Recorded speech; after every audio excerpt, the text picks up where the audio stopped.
Again, on behalf of the three women, I want to say thank you for being here this evening.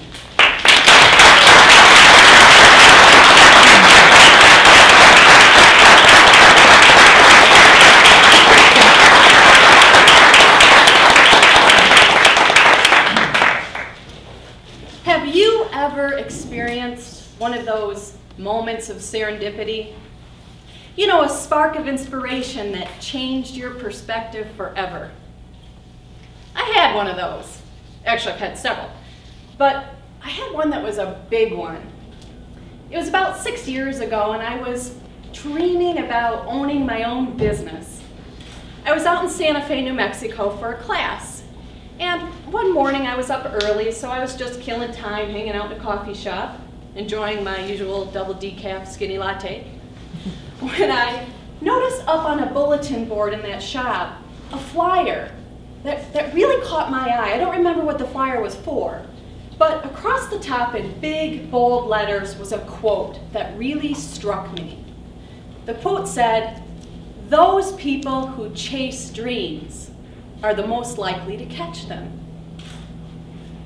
Now, I call this a moment of serendipity because about 400 ideas went through my mind all at once when I read that quote. I thought, well, I'm chasing a dream. I'm here taking a class, and I really want to start my own business. And to catch a dream, certainly you have to chase it, right? And then I thought, well, that's a pretty hokey quote, so I guess I'll just drink my coffee and head back to class. But the last thought that ran through my mind was the one that really stuck with me. And it was a question, really, that I've pondered ever since. And that is, do I really know what it means to chase a dream?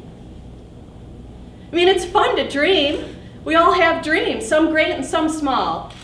Perhaps you've dreamed of owning your own business. I know that I've dreamed of traveling faraway places to see wild animals. I'm really a critter nut, and I want to see the natural wonders of the world. I can't wait to see Iguazu Falls. That's on my list.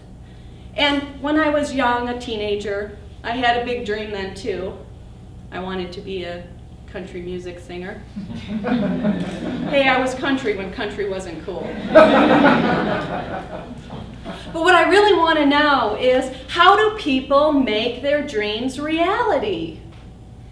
I mean, can anything that I imagine become real? Because I can imagine a lot. Einstein believed that. He said, imagination is everything. It's the preview to life's coming attractions. Well, if I could ask him, I would say, hey genius, listen, seems like something's missing here, because if that were true, and all I had to do was simply have the dream, I would have spent the last 20 years, I'd say, of my life, living on a tour bus going from gig to gig. But that didn't exactly work out. So I had to look at other places to figure out this question. And I started to look at the people that I've admired over the years, those people who did chase their dreams and catch them. My role models, successful women that I really wanted to be like and emulate. Like Naomi Judd. She dreamed of being a country music singer. And she went to Nashville with her daughter Winona, and the two became one of the greatest country music acts of the 1980s. And I think of Debbie Fields. Talk about someone who owned a business. She had a dream of owning a specialty bake shop, and she turned that dream into a $450 million empire of Mrs. Fields cookie franchises. There's one in every mall across America. I'm sure you've probably been to one. But I can't help but think of my idol, Jane Goodall.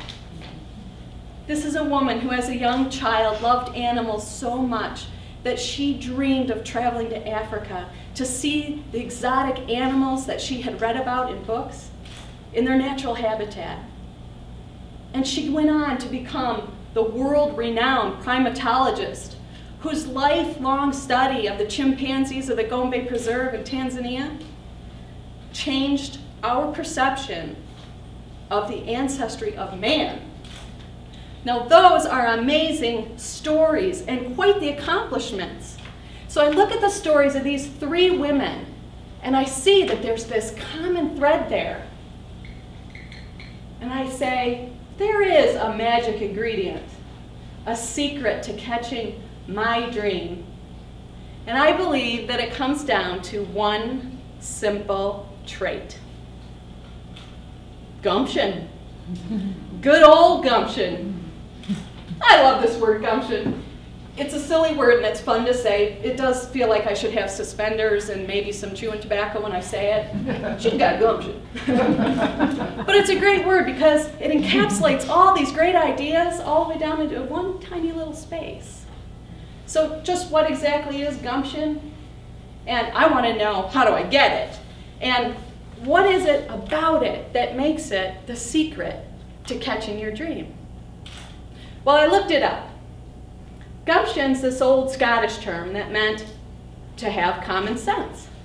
But just as language evolves, it's taken on new meanings. And now I believe gumption really means boldness, courage, that courage to go out on a limb, beyond your comfort zone. It also means enthusiasm, that just do it enthusiasm. It's where courage and enthusiasm collide. And with that comes a sense of adventure, initiative, ambition, and drive, perseverance, determination, stick-to-itiveness, and patience, and a little bit of spunk. Gumption's all these things, and truly, we know what gumption is. It's another thing to get fired up and feel it.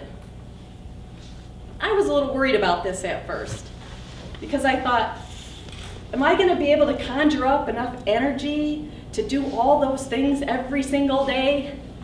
But certainly those successful people, they don't. It comes in bursts. A little burst here and a little burst there. What I realized was that I had the potential. We all have the potential, it's within us. Because if you have a dream, you have the potential. And all it takes is a spark. Because a dream plus a spark equals gumption. I wondered though, why hadn't I had any sparks yet?